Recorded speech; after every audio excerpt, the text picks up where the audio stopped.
നാഥാ നിൻ കൃപ മാത്രം, നന്ദിയോടെ സ്തുതി സ്തോത്രം.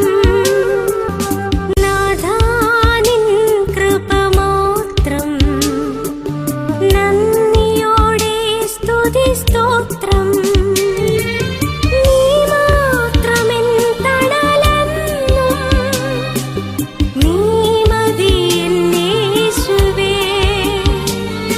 നീ മാത്രമെൻ തണലെന്നും, നീ മതി എന്നേശുവേ. ദൈവവചന ചിന്തകൾ കേൾക്കുന്ന എല്ലാ മാന്യ ശ്രോതാക്കൾക്കും ക്രിസ്തീയ വന്ദനം. ഇയ്യോബിൻ്റെ പുസ്തകം 25-ാം അധ്യായം 4-ാമത് വാക്യം മർത്യൻ ദൈവസന്നിധിയിൽ എങ്ങനെ നീതിമാനാകും എന്ന ആഴമായ ചോദ്യമാണ്. ഇയ്യോബിനെ സംബന്ധിച്ചിടത്തോളം തൻ്റെ ജീവിതത്തിൽ നേരിട്ടിരിക്കുന്ന പ്രതിസന്ധികളുടെ നടുവിൽ, കെടുതികളുടെ നടുവിൽ, നഷ്ടങ്ങളുടെ നടുവിൽ താൻ ദൈവം മുൻപാകെ അനീതി പ്രവർത്തിച്ചിരിക്കുന്നു എന്ന് തന്നെ നോക്കിക്കൊണ്ട് പറയുന്ന ആളുകളുടെ മുൻപിൽ ഞാൻ മനസാക്ഷിക്ക് വിരുദ്ധമായി ജീവിച്ചിട്ടില്ലെന്നും ദൈവം മുൻപാകെ നീതിയോടും നിഷ്കളങ്കതയോടും കൂടി ജീവിക്കുന്നു എന്നും പറയുവാനായി പരിശ്രമിക്കുമ്പോൾ തൻ്റെ അരികിലേക്ക് കടന്നു വന്നിരിക്കുന്ന ബിൽദാദ് ചോദിക്കുന്ന ചോദ്യമാണ് 25:4. നീ എന്താണ് പറയുന്നത്? മനുഷ്യൻ മർത്യനായ മനുഷ്യനാണെന്നും അങ്ങനെയുള്ള മനുഷ്യന് ദൈവസന്നിധിയിൽ നീതിമാനാകാനായിട്ട് സാധ്യമല്ലല്ലോ എന്ന് ആർപ്പിക്കുകയും ചെയ്യുകയാണ്. ഈ പദം തന്നെ ഇയ്യോബിനോട് എലീഫസും ചോദിച്ചിട്ടുണ്ട്. 15-ാം അധ്യായത്തിൻ്റെ 14-ാമത്തെ വാക്യത്തിൽ മർത്യൻ ശുദ്ധിമാനായിരിക്കുന്നതെങ്ങനെ, സ്ത്രീ പ്രസവിച്ചവൻ നീതിമാനായിരിക്കുന്നതെങ്ങനെ എന്നൊക്കെ ചോദിക്കുന്ന ചോദ്യങ്ങൾ ശ്രദ്ധേയമാണ്. ഇവർ പറയുന്ന വാക്കുകൾ വ്യക്തമാണ്.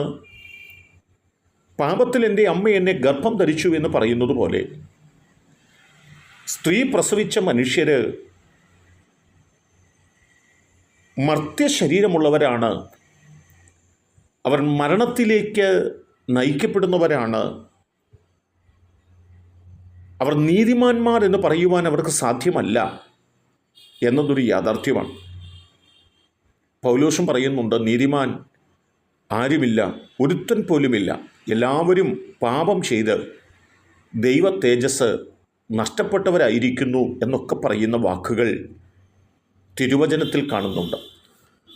90-ാം സങ്കീർത്തനത്തിൽ സങ്കീർത്തനക്കാരൻ പറയുന്നത്, നീ മർത്യനെ പൊടിയിലേക്ക് മടങ്ങിച്ചേരുമാറാക്കുന്നു, മനുഷ്യപുത്രന്മാരെ തിരികെ വരുവീനെന്ന് അരുളി ചെയ്യുന്നു എന്ന വാക്കുകളും രേഖപ്പെടുത്തപ്പെട്ടിട്ടുണ്ട്.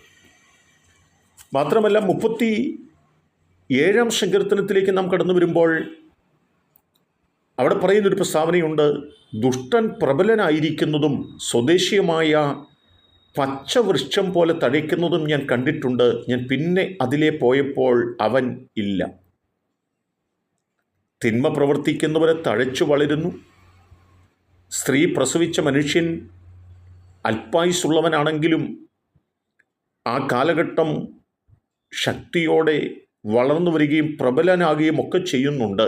എങ്കിൽ പിന്നത്തേതിൽ അവനെ കാണുവാനായിട്ട് കഴിയുന്നില്ല, അവൻ ഇല്ലാതെയായി പോകുന്നു എന്നൊക്കെ ഓർപ്പിക്കുമ്പോൾ തന്നെ 90-ാം സങ്കീർത്തനത്തിൻ്റെ ആ 2-ാമത്തെ പ്രസ്താവന മനുഷ്യപുത്രന്മാരെ തിരികെ വരുവീനെന്ന് അരുളി ചെയ്യുമ്പോൾ മടങ്ങി വരുന്ന മനുഷ്യനെക്കുറിച്ചും തിരുവചനം ഓർമ്മപ്പെടുത്തുകയാണ്. എന്നെ കേൾക്കുന്ന പ്രിയപ്പെട്ടവരെ, നാം മർത്യതയുള്ള മനുഷ്യരാണ്. നമുക്ക് ഈ ലോകത്ത് വിശുദ്ധരാകുവാനായിട്ട് സാധിച്ചെന്ന് വരികയില്ല.